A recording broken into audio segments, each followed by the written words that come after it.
welcome to a conversation about the Marcus Graham Project. We are so excited to have you, so excited to be a guest of this conference and event. As educators, we know there's actually so much that you all have in terms of just power to influence the future of the advertising industry, what students are accessible to, what they're excited about. So we are more than happy to be here and share a little bit about our experience through the Marcus Graham Project and what we've been able to accomplish in the last 10 or so years being a part of the program. I'll speak for myself. I've been in the program for a little over 11 years, but I know we've got some of our newer cohort folks joining today as well. So I'll start with a brief introduction. My name is Brittany Allen. I am the Equity, Diversity, and Inclusion Director at 72 and Sunny, which is a creative agency based in Los Angeles, as well as New York, Amsterdam, and Singapore. I manage our LA and New York offices through that role, as well as an alum of the Marcus Graham Project. My class was in 2011, where I got to actually join a cohort of 10 other folks where we ran our own pop-up advertising agency. We had real clients, real case studies, got to present live in different cities across America. Now I've come back to be a facilitator for the program, both as a mentor and as a coach. I've got to see these two lovely ladies shine in their cohorts over the past year. I will go ahead and pass it over to Izzy for a short introduction and pass to Amani.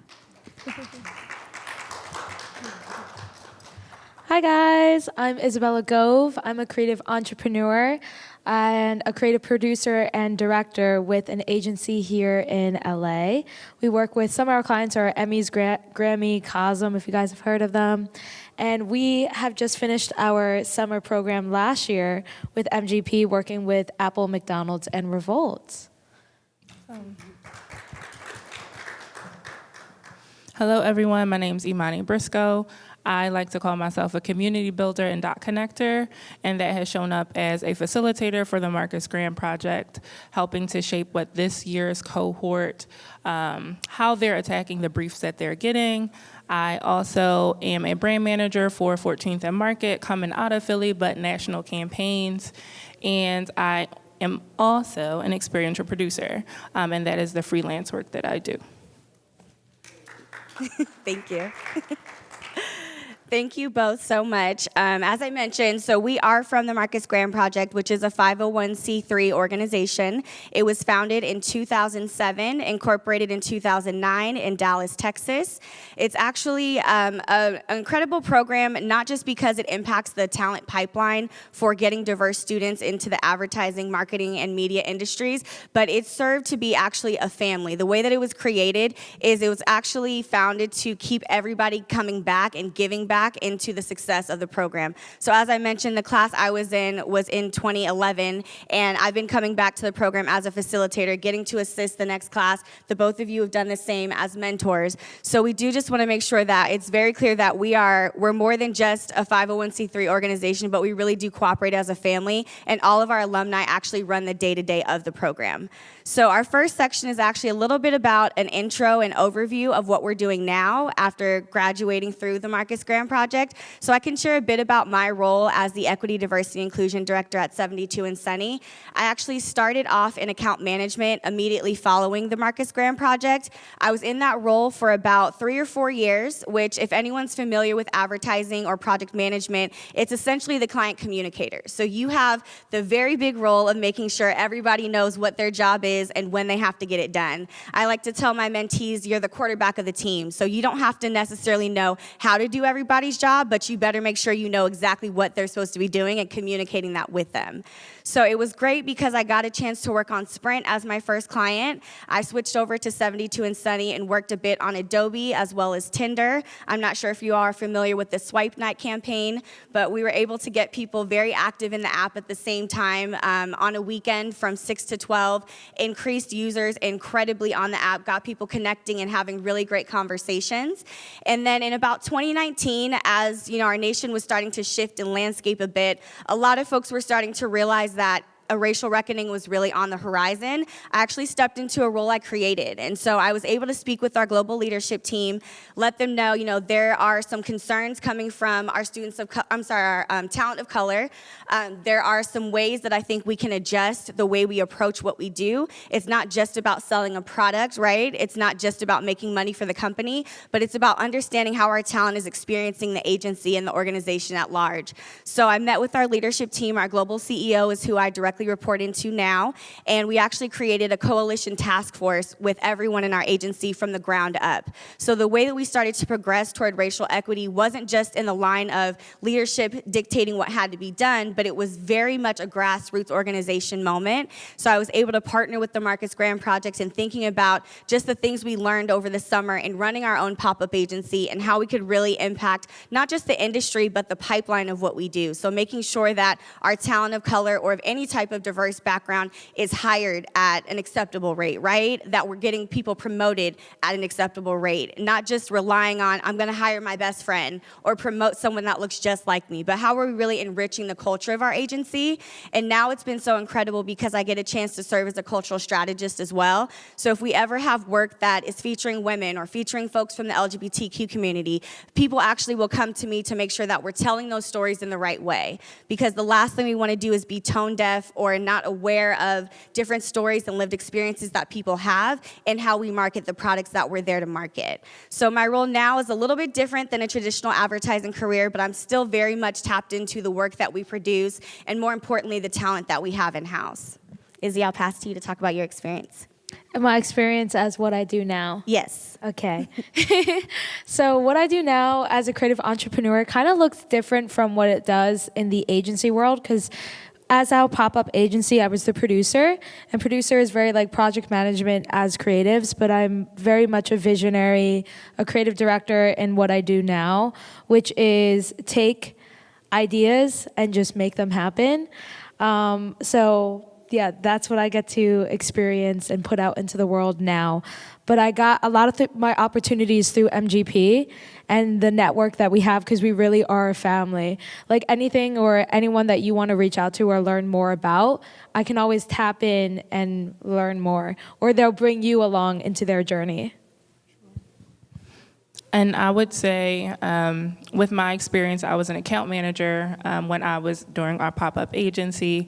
And so having that 360 view of like where everybody was, what everyone was doing, I didn't realize that was something I had been doing for years. I just didn't have the title associated with it. So coming into the advertising industry, it was a wake-up call of you have been doing it, you know how to do it. And I think MGP really just empowered me to step more into that space, to really own what I had to bring in the experience. Considering I'm coming from a 6-year higher education background, it was very much a pivot when I did Marcus Graham, and it was life-changing in the best way. But now I am managing workflows for teams, making sure everything from production, from our creative, from our social is streamlined for a client, making sure that I'm interfacing and just making sure everything is going smoothly generally.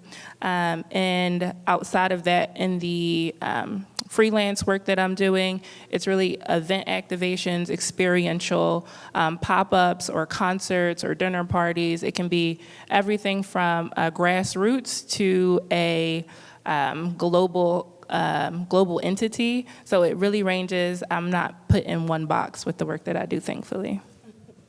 Love that, thank you. And I know you all are educators, so you're probably curious how to actually get your students into the advertising industry, what available opportunities there are for media and marketing as well. So I'd like to actually just take a minute and ask both of you, Izzy and Imani, what type of training did you have, or what prepared you to step into the advertising industry, and how did MGP facilitate that for you? I've definitely come from a very non-traditional route. I started working in the entertainment industry when I was around 16, but that only helped me understand and learn more about networking opportunities and the importance of networking. So from that, I actually come from Philadelphia, and we have a community called Rec Philly. So my little 17-year-old went over to this little big gym that was built for creatives, and I was there every day from like 5 to 10 p.m. I don't know how my parents allowed that, but I was there talking to everyone and just really understanding what it takes to make my passion into profit, which is being in the creative route. Now, I was there from 17 to 21, and I even started my own video production company at 19 at that facility. So just learning and being in rooms with people who are constantly pouring into passion, into profit, really allowed me to understand what I needed to do. Now, that being said, I created a lot of amazing mentors during that process.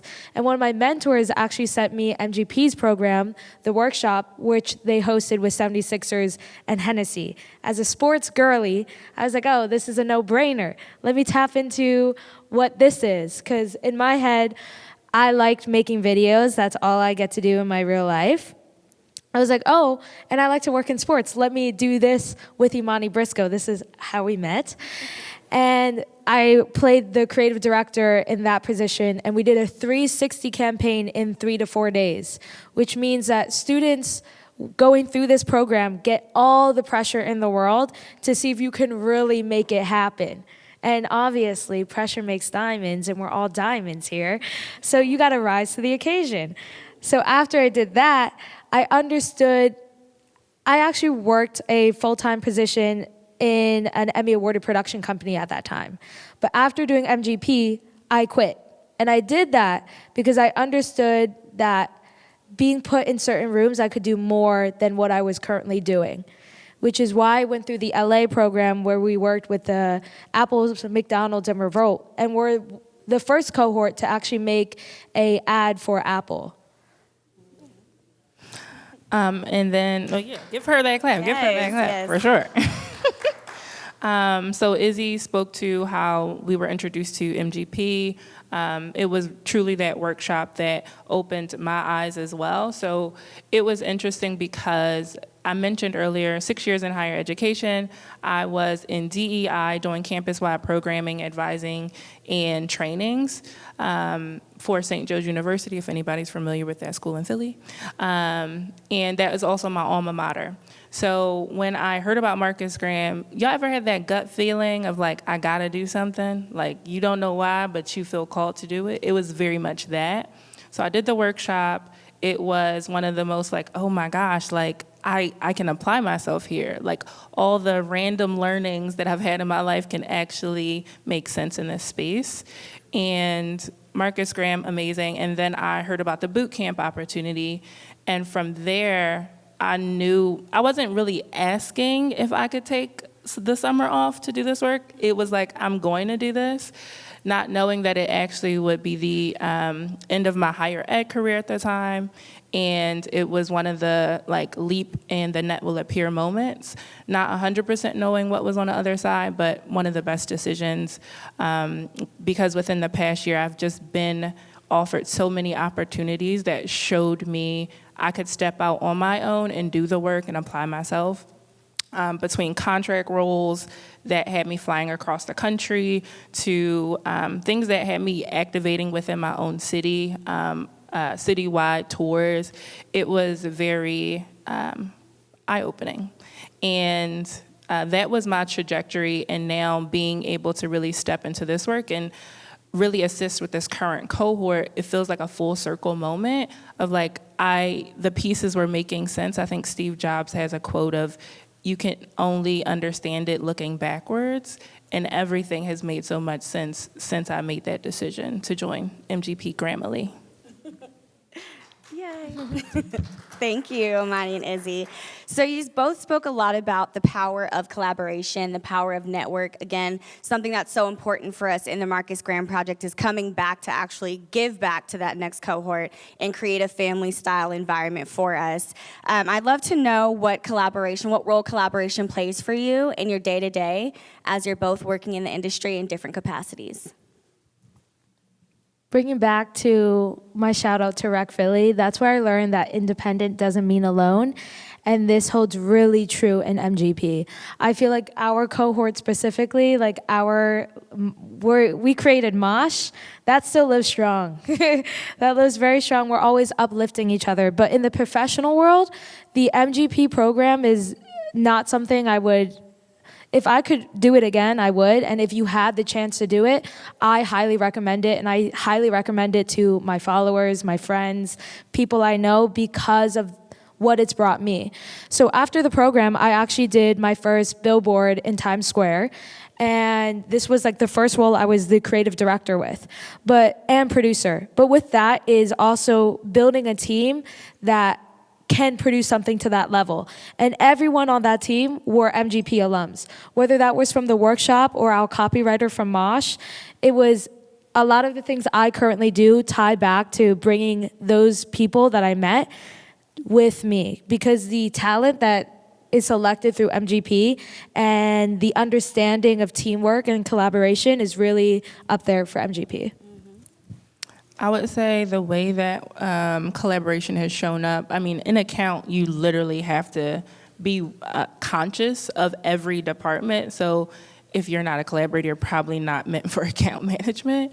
But in my work, it's definitely just building relationships. I think authentically, regardless, being able to pour into your network, not needing anything necessarily, just making space for them. If it's having that coffee chat, just checking in with folks, maybe just messaging them on LinkedIn or liking a post. Like, I think collaboration can look different depending on where you are in your career and what you're looking for, but I even know opportunities that I was offered was because this amazing woman next to me put my name in the hat to be a part of a production. And it was like something I couldn't have imagined. So within Marcus Graham, definitely have that collaboration aspect all the time. There's a lot of pouring back into the community that you cultivate. But I would say overall, like, you need that type of networking. I think it speaks larger, like a larger part of your life outside of MGP. Like, that is just something you cultivate and you learn and you grow within the program, but it really echoes through every aspect of your life. Can I add on to that? And just thinking about like having resources, I remember like creating pitch decks, and as a creative director or producer, I'm not instilled with all the things I might need to make the perfect pitch deck. But we have resources and people in our Rolodex that do. So I remember I was like literally pitching to the Grammys and I couldn't get it done. I was like, oh, this looks like trash. And my friend was like, no, please send it my way. Let me redo it for you. And she took it. And I was like, oh, I got to get dinner. She's like, go eat dinner. I come back an hour later, completely new pitch deck. That is with the program that we're in. Yes, and that happens all the time. I love what you said, Amani, about the partnership that you've established with your cohort member and really understanding. I hold this so true. I really think God speaks your names in rooms that you're not in because there's a plan over your life that maybe you don't have insight into just yet, right? And when we all said yes to the Marcus Graham Project, regardless of how long ago that was or if it was for the current class and coming back to help them, I think there's something so powerful about being open to what that yes can be. For me, I came from San Diego. I grew up in a predominantly white community. I went to an all-white private school. I felt very outcasted as one of the few black women in that school. And then once I went to USC, where I had the traditional four-year college experience, I was able to live on an all-black floor. I pledged into my sorority, Delta Sigma Theta Sorority Incorporated, and really started to establish a network of people that looked like me and had the same type of ambitions as I did, not to just get a job after college, but to really change the world with what you can impact, right? And so for me, I always knew that there was going to be a platform or a stepping stone that I just needed to find. And so after college, I wasn't able to find a job immediately, as most of us, go through, right? And so I moved back home for about 6 months and started the job search process. And so I started working at a resort just to kind of fill the time. I have a communication degree, also a Spanish minor. So it felt like, hey, it makes sense. I can do customer service, client relations, all of that. And then about maybe 18 months into that job, I got a flyer was sent to me about the Marcus Graham Project. And the advertisement on the flyer just said, do you want to influence culture? Do you want to change the world? Come check us out. Something really similar, really simple, and just, opening my eyes up to what's available. It didn't feel like I had to stay stuck in my environment just because I hadn't found my space yet. And so I said yes to that project and that opportunity, and then moved to Dallas for 3 months. So the general premise of the boot camp experience, which is what we've all gone through, is you live together for 3 months in an agency. So you're running that pop-up agency without any quote-unquote adult supervision in a sense. So I was the brand manager of my year, just like Imani, and you're dealing with clients every single day. You're interfacing with your team. You're getting from point A to point B and building out an actual project. No one in your cohort has any experience in what you're doing, but at the time, you're actually getting to meet all of the top professionals at these leading agencies that are global, to the point that I want to say in 2014, I remember my very first day being in the boot camp, moving to Dallas, didn't know anybody, it was hot, didn't know what to do or how to really get around the city. But we were in our very first meeting with someone who is such a big name in advertising now. But I remember him giving our first presentation, and I was so excited and just so ready to jump into the industry. But I had literally no questions for him, right? And they always tell you, come prepared with questions. Know who's in the room. I didn't do my research. I wasn't ready. But through the Marcus Graham Project, I kind of got shaped and molded into who I should have been in that moment. But now, almost 11 years later, we're in those same rooms talking together, interviewed him for a podcast, and he said, I've been watching your career since the Marcus Graham Project. I knew even though you didn't have a question on that day, you just had to wait. You just had to take the time you needed to find yourself and find your voice and get comfortable and get used to this environment and show up the best way that you can. So I think one of the most beneficial parts of being a part of this program is that you're just exposed to so many people who are now running the ad industry in ways that you would have never met them otherwise. And I'd love to know from both of you, what's been one moment that surprised you from before you entered the boot camp experience to where you are now? I'm going to let Briscoe go first, but that was an amazing story. Thank you. A moment that surprised me from then to now.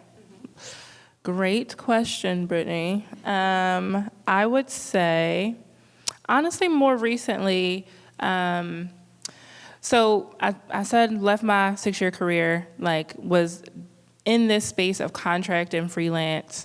But more recently, when I was offered this brand management role with 14th and Market, so going into Marcus Graham, I had elements of, working in the marketing space, but it was very much a homegrown Philly agency, very much a skeleton crew of a few folks that are pulling off 2,000-3,000 people concerts. It was cool, but it wasn't a formal agency experience. And so going from that to Marcus Graham to, figuring it out for a year, to in the last couple months being asked to be this brand manager, it is a full circle because I said this before, but MGP really just puts a fire under you of what you are capable of. So February, I randomly dropped this analysis of the Love Hurts campaign that came out after the Super Bowl. I'm Philly bred. Philly is the best city ever. And so it was for me so much storytelling and so many Easter eggs that came out of that I wanted to show people, even though I might be known for events and account in certain realms, I also have a strategy mind. I'm not put in one box a lot of times. And so I did the strategy breakdown, and from there, it went viral. Jordan brand, Nike folks were looking at it, and I was like, how did this happen? It was very much a aha moment. And I think a part of me putting it out, I felt emboldened by what I had learned from MGP, knowing, no, I have something to say and I should put it out. And now, a couple months ago, having been asked to work on Jordan Brand's World of Flight store opening, the first of its kind in the United States, is how did we get here? I feel like there have been so many moments like that, but that definitely sticks out.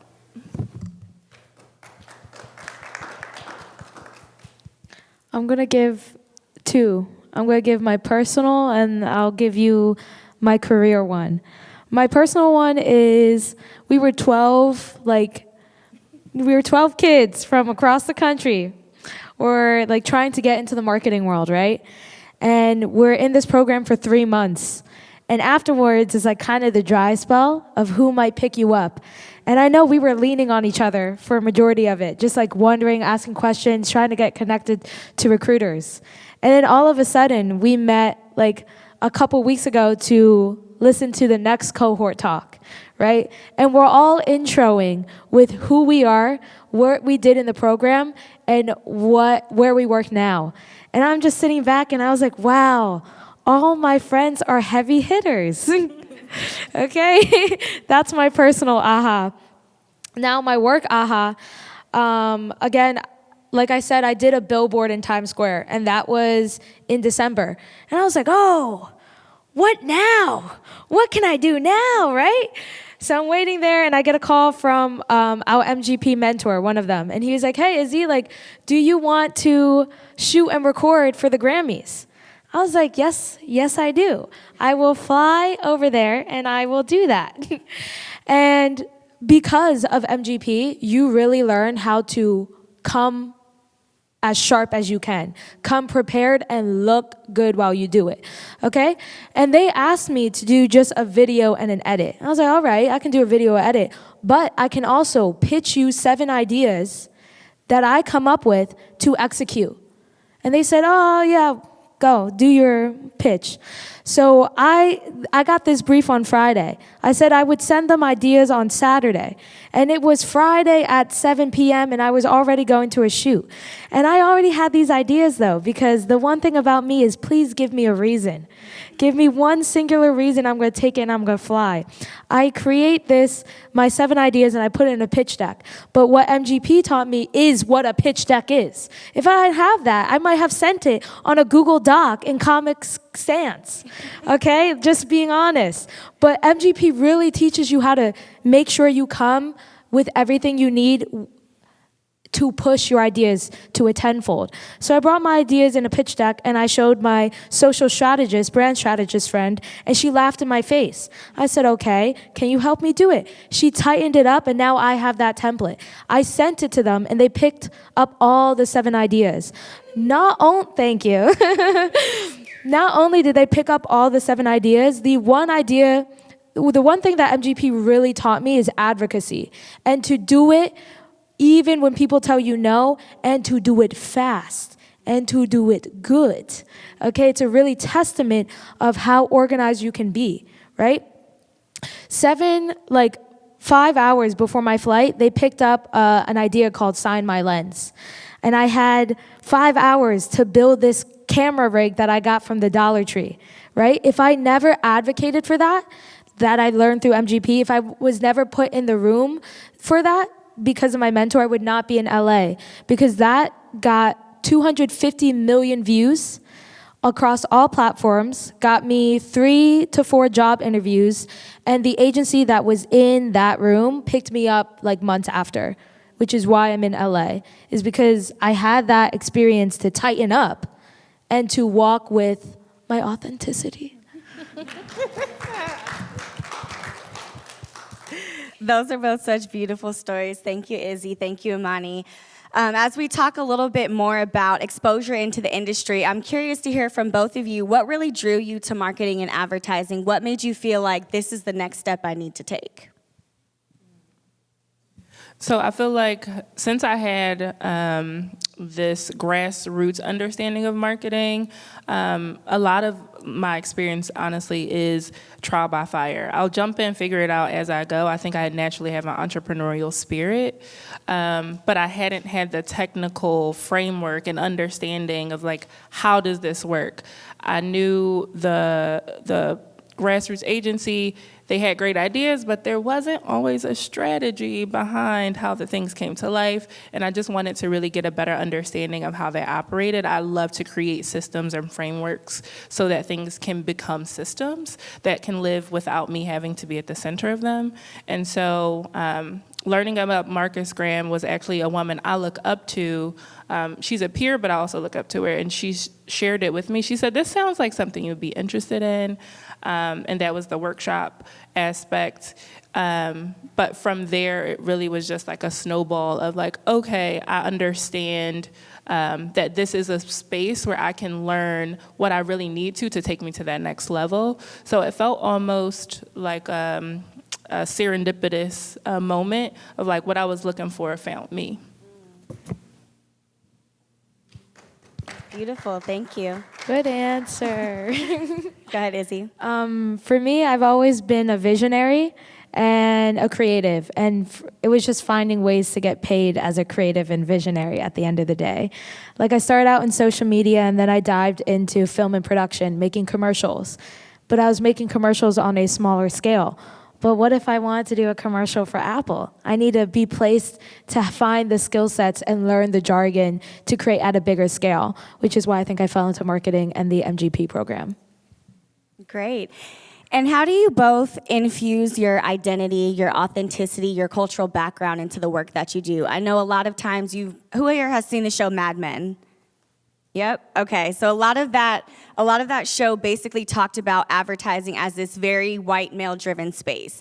And a large part of why MGP exists is because we wanted to disrupt that talent pipeline. We wanted to inject culture into the industry and give people something to hold on to, right? So I'd love to know from both of you, what does that look like in your day-to-day, bringing your full self into the work that you do? I think in the facilitation aspect, like it truly is being able to see where I was last year, like what I was emboldened with and how I can bring that to the cohort. Like I don't feel like I have to show up any other way other than myself within MGP, which is so amazing in a professional career. I think if you can say that you are doing something that you love, like daily, you've won. And that's what MGP makes me feel. And then with the more recent work that I have been given in my brand management roles, it honestly is similar. Like I get to show up as my full self. Like as someone from Philly, I get to tell folks what I think would be a highlight, who should be there, what it should look like, what it should feel like. And that opportunity was actually somewhat within the MGP network and ecosystem, where I'm still amazed at the fact that I did not have to submit my resume like to get this job. It was very much people heard about me, I went to dinner, and I got the role. And it was like, oh, that's how simple it can be. And I think that goes back to the question about the networks and just creating community and collaboration. I had people vouching for me, speaking my name before I even knew like opportunities existed. And that is my answer for that one. For clarity, you asked how I walk into rooms. How do you bring your full self into the work that you do? So I think a great example of that is my complete ethos and what I do and why I got into media was to bring more representation into Western media, specifically for AAPI, but majority just underrepresented groups, right? And as a producer, I hold that so closely into whatever I do. And that means like making teams that are predominantly like people of color. But one that I really like to tell is I recently did the Golden Gala, which is like an award show for probably the top of the top AAPI in LA and in different industries, right? And because that's my complete ethos, I got to make a piece called Legacies and Lessons. And that was how they are pouring into the upcoming generation, which is how I like to walk. And then every red carpet premiere or anything that I go that's big, I always come dressed with some cultural piece of me to represent, you know, it's my work, but the girl behind the camera is a little Asian girl. I know that's right.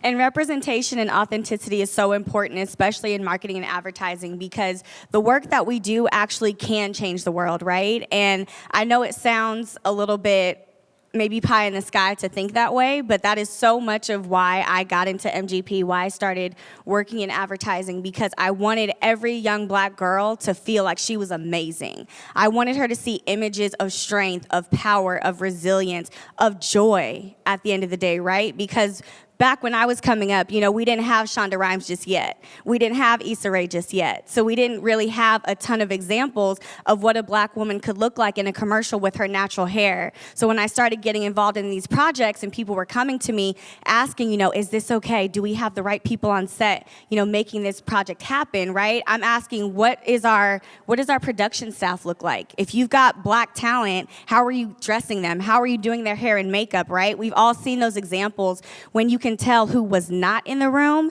and who was in the room. So a large part of what we do, not just impacting the talent pipeline, but I think really connecting to our identity makes our work so much more important and so much more impactful, which it sounds like, what I'm hearing from you both is that MGP gave you the confidence, right, and the affirmation to show up as your full self in these spaces so that we can then leave a legacy for the people coming after us, right? I think heavy on that and understanding,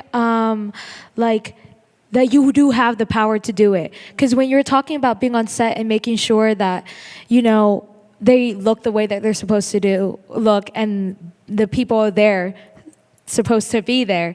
I was thinking about how I'm producing a documentary that's a black story, and how important it is, even as a director, to have a black crew to tell authentic stories. It's not only like, if you're not part of the community, doesn't mean that you can't uplift the community. There are ways to do that, and that's by integration. Yes, it's definitely allyship in action. It's always a partnership, right? You don't necessarily have to be from that background to tell these stories of underrepresented folks, but make sure that there's representation in the room, behind the camera, writing the scripts, thinking about production, thinking about accessibility, who's represented on and off the screen, right? So a lot of what I get to do now in my role as the EDI director is thinking about the full circle, right? It's not just that one lens of, is everything organized and ready or in that production space, but it's understanding what representation and inclusion looks like for the entire project.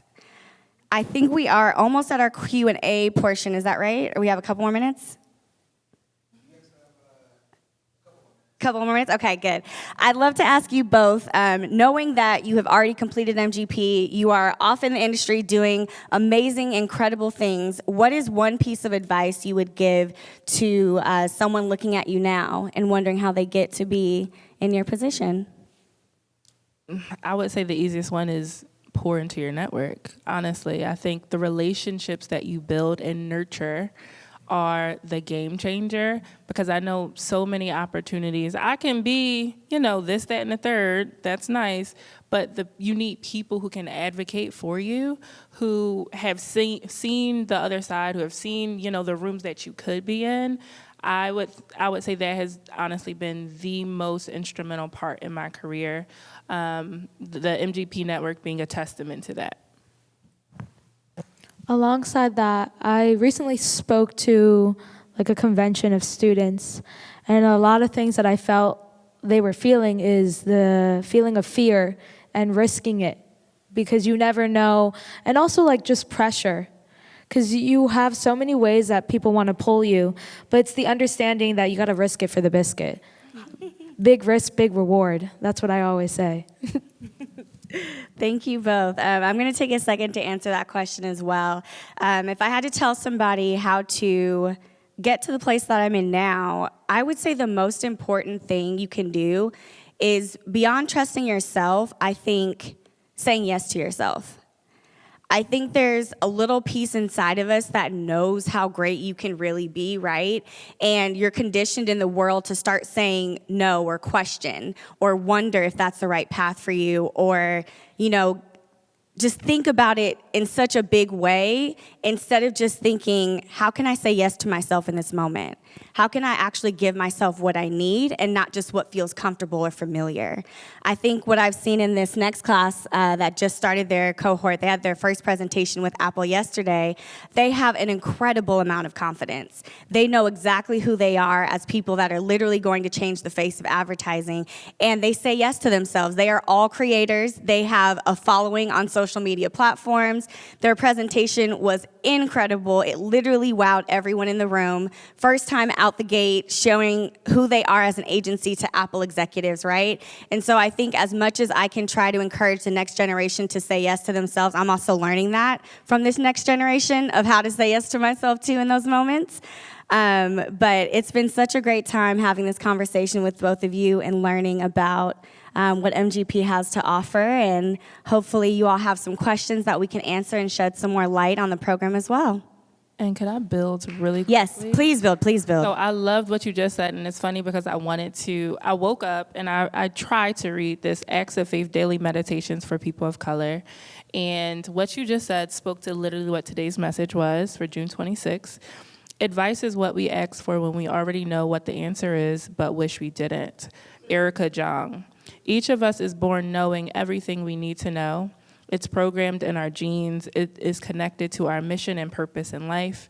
People of color in particular are genetically coded for genius. We are, however, programmed to self-destruct. We are taught we must be authorized, qualified, and sanctioned by someone else. Unfortunately, we believe it. We don't trust ourselves. We search for the support and acceptance of others. We question what we know unless we can identify someone else who taught it to us. We forget we have a built-in mechanism of information, protection, and guidance. We move outside of our own selves, then lament when we get lost. If we are to survive, we must accept and understand that we already know. The key issue becomes, do I have the strength and courage to do what I know is right for me? I know what I know that I know I am knowing. Thank you, Imani. That was a beautiful way to wrap this up. All right, that's it for us. Thank you all so much for being here. Thank you.